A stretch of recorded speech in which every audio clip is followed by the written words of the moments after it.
बारिश की वो रात कुछ अलग ही थी। आसमान नम था, जमीन गली और दिल अंदर से बेचैन में सहन में बैठा था। बारिश के कतरों की खुशबू मिट्टी से उठ रही थी, जैसे कोई पुरानी याद फिर से जाग गई हो। तभी दरवाजा आहिस्ता से खुला और रेबिया भाभी बाहर आए, सफेद कॉटन के भीगे कपड़ों में कमर से नीचे तक भीगे हुए, और हर कदम के साथ वो खामोशी को मजीद प्रकशिश बनाती जा रही थी। उनके चेहरे पर रोशनी नहीं, लेकिन जज्बात की वो चमक थी जो अंदर के तूफान का पता देती है। वो मेरे करीब आकर बैठी और लम्हों की वो खामोशी जैसे सदियों की बातें अपने अंदर समेटते हुए धीरे से पूछा, तो उन्होंने बस एक नजर डालकर कहा, हाँ। जब कोई साथ हो तो उनकी आवाज में एक ऐसा था जिसने मेरी रूह को छोड़ लिया। मैंने बेख्तियार हाथ बढ़ाया, इनके भीगे बालों को उंगलियों से सहलाया, और वो पलकें बंद करके बस लेटी रही, जैसे बरसों का धका हुआ दिल अब किसी लम्हे में सुकून पाने लगा हो। मेरे हाथ उनके गाल से होते हुए कुंधे पर ठहरे। उन्होंने रोकने की कोई कोशिश नहीं की, बल्कि जैसे आस ने खुद को मेरे हवाले कर दिया हो। कभी सोचा है हम कुछ और भी हो सकते हैं। मेरी आवाज कांप रही थी, मगर उन्होंने मेरी आंखों में झांक कर कहा, हर रात सोचती हूँ, हर सुबह भूल जाती हूँ।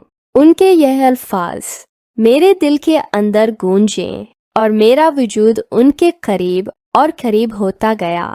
मैंने उनके चेहरे को अपनी हथेलियों में लेकर माथा चूमा और वो मेरी छाती से लगकर खामोशी से बस धड़कनों कुछ सुनने लगी। वक्त रख गया था, लम्हे थम गए थे, और बारिश की नमी अब हमारे दरमियान नहीं थी, बल्कि हमारे अंदर बस चुकी थी। इनका बदन मेरे बदन को जैसे किसी को खत्म कर रहा था, और मेरा जिस्म इनके हर एहसास को जगा रहा था।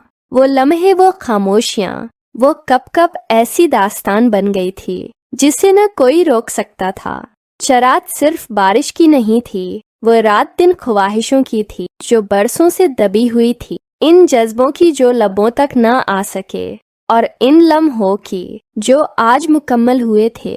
अगली रात खामोश थी, लेकिन अंदर शोर बहुत था। राबिया भाभी सारा दिन मुझसे नजर चराकर गुजरती रही, मगर उनकी खामोशी में वो सब कुछ था जो रात के अंधेरे में हम दोनों ने महसूस किया। जब सब सो गए, तभी कमरे के दरवाजे पर एक हल्की सी दस्तक हुई। मैंने दिल थाम कर दरवाजा खोला। वही सफेद दोपटा, वही भीगी पलकें और वही नरमी जो दिल के किसी कोने में सौंप दी जाती है। बगैर कुछ कहे वो अंदर आ गए। दरवाजा बंद हुआ और कमरे में सिर्फ हमारे सांसों की आवाज थी। वो पलंग के किनारे आकर बैठी, और मैं इनके पास इतना करीब कि उनकी सांसों की गर्मी मेरे चेहरे पर महसूस होने लगी। उन्होंने मेरे हाथ को थामा, आहिस्ता आहिस्ता अपने दिल के पास रखा, और बस इतना कहा, ये दिल बहुत दिनों से संभाल रही हूँ, अब और नहीं हो पाता। मेरा दिल धड़कने लगा, जैसे कोई पंजरा खुल रहा हो। मैंने उनके चेहरे को छुआ और उनके पलकें बंद हो गईं, जैसे किसी दुआ की कबूलियत का लम्हा हो। आहिस्ता आहिस्ता बहुत नरमी से मेरा हाथ इनके कंधे से नीचे फसला, और उन्होंने अपना सिर मेरी गर्दन में छिपा लिया।